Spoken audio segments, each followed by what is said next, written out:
Hugh Andree, though, ex-British Army captain, founder of We Serve, and part of the Sun's cabinet, of course, on a great many things, including defence. Hugh, very good morning to you. Good morning, Mike, and happy Easter to you, your viewers and listeners. Yes, very much so. Thank you very much indeed. Happy Good Friday.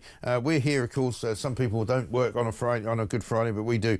Military families are going to see improved housing after John Healey vowed to stop the rot in their accommodation. You've spoken about this before. We've spoken about it many times. That there's an awful lot of what you might call dilapidated accommodation and substandard accommodation that our troops have to put up with. This is good news, isn't it?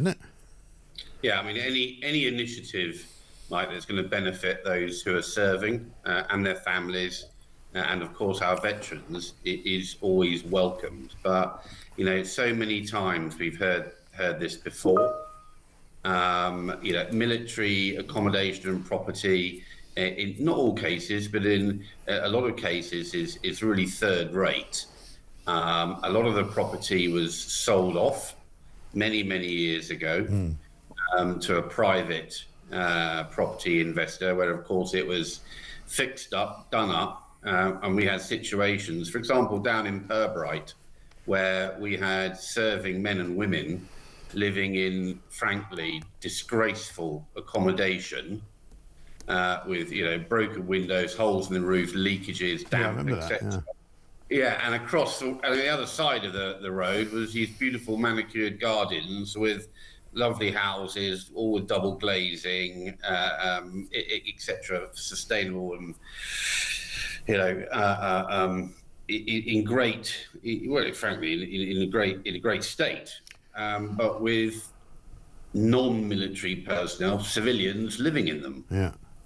So, look, we welcome any initiative, but again, how long do these initiatives last? Yeah. Because I think Al Khan's is doing a really good job as the Veterans Minister. Yeah. I applaud him for that. I've been quite impressed with his and Labour's initiatives.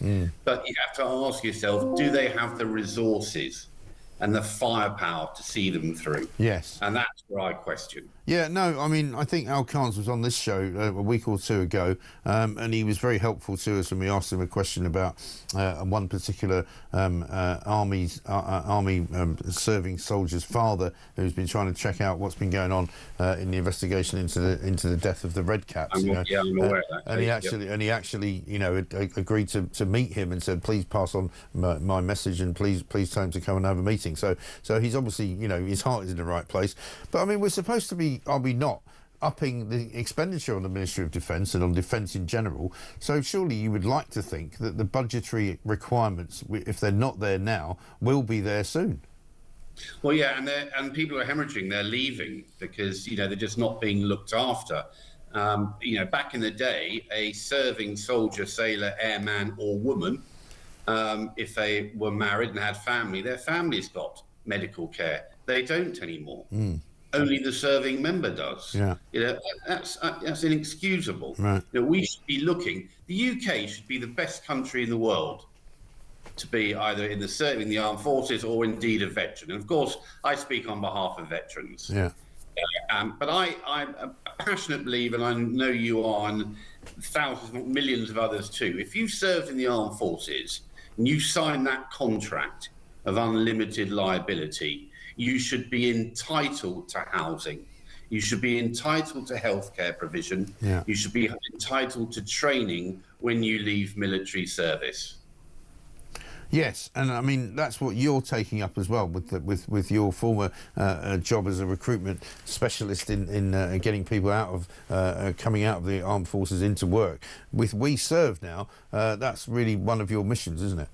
Yeah, 100%. And we're focusing on employment because when we surveyed 200,000 veterans, that was right up there as a priority. And of course, we need to earn, don't we, to pay our rent, our mortgages, feed our families. So we're going to be kicking off some really impressive programs very shortly in the technology, construction, that's house building and property management space. Yeah. And effectively, we are partnering with private companies, and we're going to be offering not just hundreds, but thousands of opportunities for veterans to get retrained, upskilled, and fill the gaps, in the UK workplace that currently exist. Because if any employer is looking for a gold standard employee, then if you're looking at attitude and aptitude, look no further than our veterans community and their families. Yeah, absolutely right. Tell people how they can get in touch and find where We Serve is.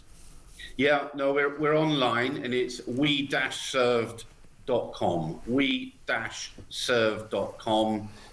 We're very active on TikTok for the younger generations of veterans, the sort of 20 to 40-year-old. TikTok, Instagram, YouTube also. Please take a look at what Danny and Alex are producing. And then, of course, for us older duffers, there's Facebook and LinkedIn, etc. Right, good stuff. Hugh, good to see you. Have a great weekend. Have a good Easter. Thank you very much indeed. Hugh Andree, ex-British Army captain, founder of We Serve, and that's where you want to go if you are a former member of the armed forces and you're looking for some help, even if it's not to get a job, but just to get a few good things happening in your life.